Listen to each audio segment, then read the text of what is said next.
बॉलीवुड की दो अभिनेत्रियां स्नेहा ओलाल और समीरा रेड्डी ढेर सारी फिल्मों में नजर आया करती, म्यूजिक वीडियो में दिखती, करोड़ों फैंस हुआ करते, नाम पैसा सब मिल रहा था। फिर अचानक से दोनों गायब हो जाती हैं, दिखना बंद हो जाती हैं। लोग सोचने लगे शायद फिल्में ना मिल रही हों या शायद किसी दूसरे काम में बिजी हो गई, मगर हकीकत न किसी ने जानने की कोशिश की न किसी को बताई गई। क्या आपको पता भी है फिल्मी पर्दे पर छाई इन दोनों हीरोइनों के साथ आखिर क्या हुआ था, जिसने दोनों के फिल्मी करियर का दर्दनाक अंत कर डाला? चलिए हम आपको दोनों अभिनेत्रियों के बर्बाद होने का वो हैरान करने वाला सच बताते हैं जो आपको हिला कर रख देगा। आप देख रहे हैं फिल्मी स्टोरीज। सबसे पहले बात करते हैं स्नेहा उल्लाल की, जिसकी बर्बादी की वजह आपको पता ही नहीं चली। सबसे पहले जानिए स्नेहा उल्लाल कहां से बॉलीवुड में आई थी। दोस्तों, स्नेहा भारत से नहीं बल्कि ओमान से फिल्मों में आई थी। जी हाँ, स्नेहा उल्लाल का जन्म 18 दिसंबर 1987 को हुआ था। वो मस्कट, ओमान की धरती पर पैदा हुई थी, जहाँ उनके पिता नौकरी करते थे। उनका घर दो अलग अलग परंपराओं से मिलकर बना था। इनके पापा कर्नाटक के तटीय इलाके के तुलु समुदाय से थे और उनकी माँ सिंधी थी। स्नेहा ने अपना बचपन और शुरुआती पढ़ाई ओमान में ही पूरी की, मगर इसके बाद परिवार की कुछ ऐसी इच्छा हुई कि स्नेहा को भारत में पढ़ना चाहिए। इसीलिए बाद में वो मुंबई आ गई। यहाँ स्नेहा ने कॉलेज में दाखिला ले लिया। फिल्मों में आने से पहले तक उनकी जिंदगी एक आम लड़की की तरह थी। उसने अभिनय की कोई खास ट्रेनिंग नहीं ली थी, मगर कहते हैं न बिन मांगे मोती मिले। बस स्नेहा उल्लाल की फिल्मों में एंट्री पूरी तरह से किस्मत और एक खास मुलाकात पर निर्भर थी। मगर हुआ क्या था? दोस्तों, स्नेहा की फिल्मी दुनिया में आने की कहानी काफी दिलचस्प है और ये सलमान खान से जुड़ी हुई है। स्नेहा जिस कॉलेज में पढ़ने लगी, वहाँ सलमान खान की बहन अर्पिता भी पढ़ती थी। दोनों की दोस्ती हो गई। हुआ ये कि स्नेहा के चेहरे की बनावट ऐश्वर्या राय बच्चन से बहुत मिलती थी। जब वो कॉलेज में थी तो लोग अक्सर उन्हें ऐश्वर्या की हमशक्ल कहकर बुलाते थे। यही समानता उनके लिए इंडस्ट्री का दरवाजा खोलने वाली चाबी बन गई। अब टाइमिंग का भी अजब खेल है। बात उन दिनों की है जब सलमान खान के ऐश्वर्या से ब्रेकअप हुए कुछ ही समय बीता था। वो अब भी ऐश्वर्या को भुला नहीं सके थे। एक दिन अचानक अर्पिता उनको स्नेहा उल्लाल से मिला बैठी। वैसे तो बहन की बहुत सी सहेलियां थीं, लेकिन स्नेहा की शक्ल ऐश से मिलना ही उनकी किस्मत बदल बैठा। सलमान उस समय तक ऐश्वर्या को भूले नहीं थे। सलमान एक नई एक्ट्रेस को लॉन्च करना चाहते थे और स्नेहा का मासूम चेहरा और ऐश्वर्या से मिलती जुलती खूबसूरती ने उन्हें ये मौका दिला दिया। 2005 में आई स्नेहा की पहली film lucky no time for love. इस फिल्म में वो सलमान के साथ मुख्य रोल में थी।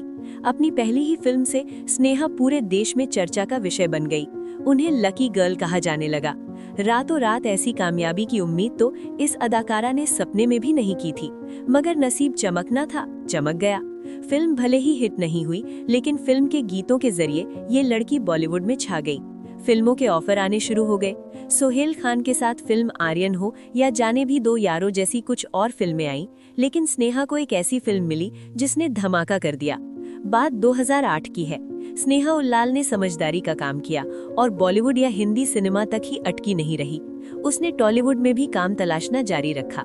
अचानक एक दिन अदाकारा को एक रोल ऑफर हुआ। फिल्म तेलुगु भाषा की थी, उल्लासमगा उत्साहमगा।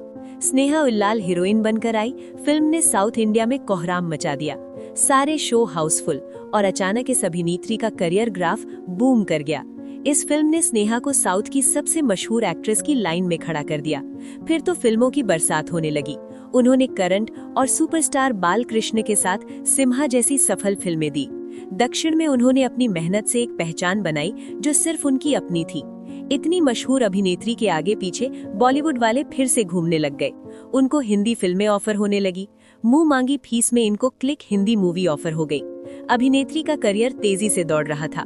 पैसा, गाड़ी, घर, नौकर चाकर, नाम, इज्जत, रुतबा, वो सब मिलने लगा जिसके कोई हीरोइन सपने देखा करती है।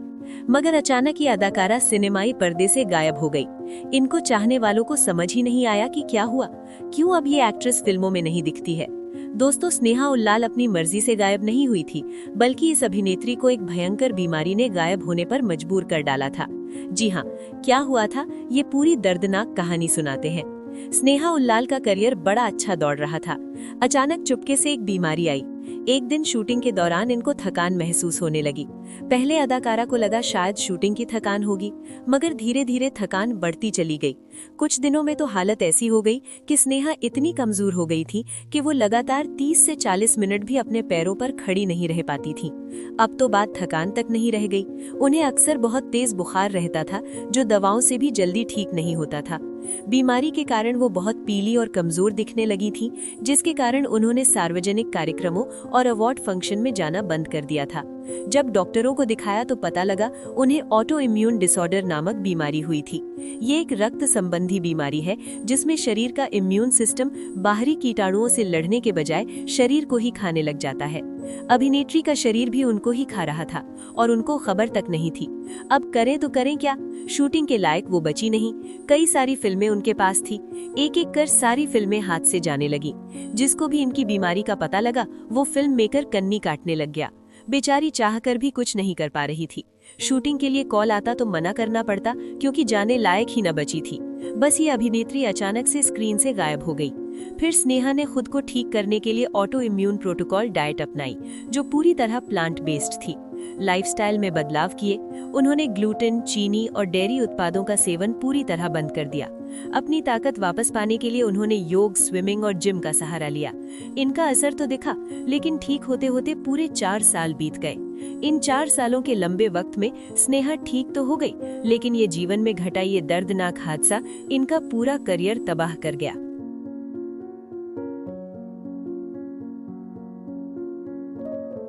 दोस्तों 1997 की बात है। पंकज उधास की एक गजल बड़ी मशहूर हुई थी, और आहिस्ता कीजिए बातें। आपने भी कहीं ना कहीं तो सुनी ही होगी। आपको उस एल्बम की वो लंबे बाल वाली अदाकारा याद है? वही थी समीरा रेड्डी। जी हाँ, 90s की आहिस्ता गर्ल जिसकी दर्दनाक कहानी अब हम आपको सुनाकर चौंकाने जा रहे हैं। कैसे एक फैसला समीरा के करियर को तबाह कर बैठा था। वैसे क्या आपको पता है, समीरा ने कभी फिल्मों में आने की नहीं सोची थी। जी हाँ, समीरा रेड्डी 14 दिसंबर 1980 को बंबई में पैदा हुई थी। वैसे तो उनका परिवार आंध्र प्रदेश से था। पापा सीजी रेड्डी बिजनेसमैन और मम्मी नक्षत्रा एक माइक्रोबायोलॉजिस्ट। अब वो बॉलीवुड की दुनिया में कैसे आ गई, ये सुनिए।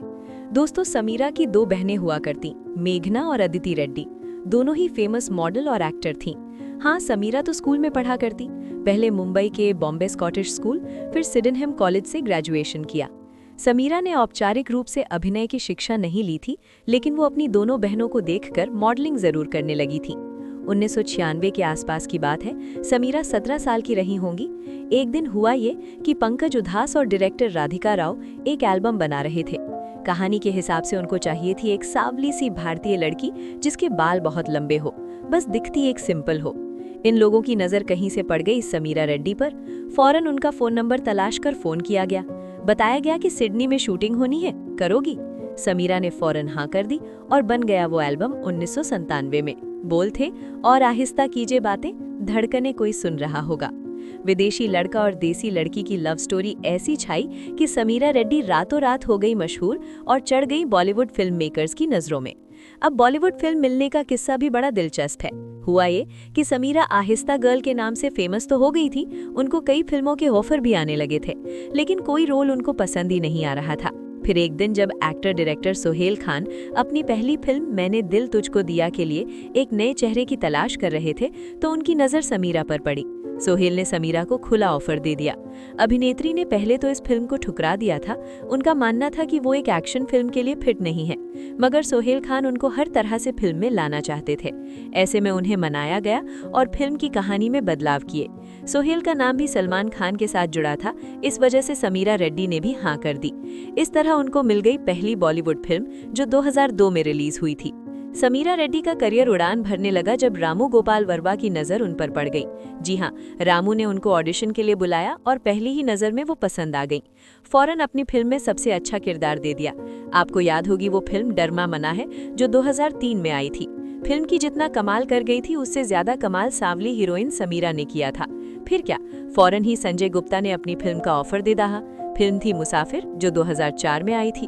फिल्म से उनके ग्लैमरस अवतार को काफी पसंद किया गया था। इसके बाद तो एक से एक फिल्में उनकी झोली में आने लगी, जैसे टैक्सी नंबर 9 to 11, नकाब, दे दनादन, 1 2 3 और रेस। फिल्में भी हिट और समीरा का भी नाम होने लगा। समीरा का नाम तो दक्षिण भारत में भी पहुंच गया। दक्षिण भारतीय सिनेमा में अदाकारा को फिल्में मिलने लगी, जैसे तमिल फिल्म वर्णम आयरम और तेलुगु फिल्म जय चिरंजीवा में अभिनय करके अभिनेत्री ने धमाल मचा दिया था। कम ही लोगों को पता होगा कि 2001 में एक सुपरहिट फिल्म आई थी सिटीजन।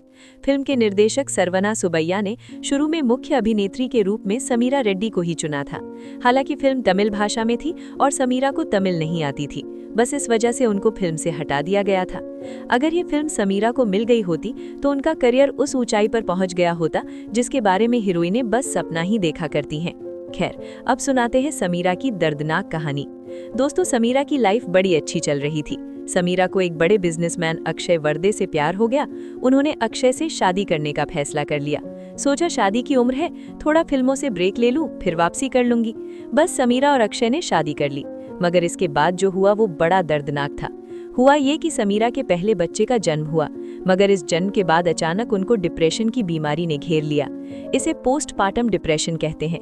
ये कोई आम बीमारी नहीं बल्कि एक गंभीर मानसिक स्वास्थ्य से जुड़ी बीमारी होती है जो अक्सर बच्चे के जन्म के बाद होती है।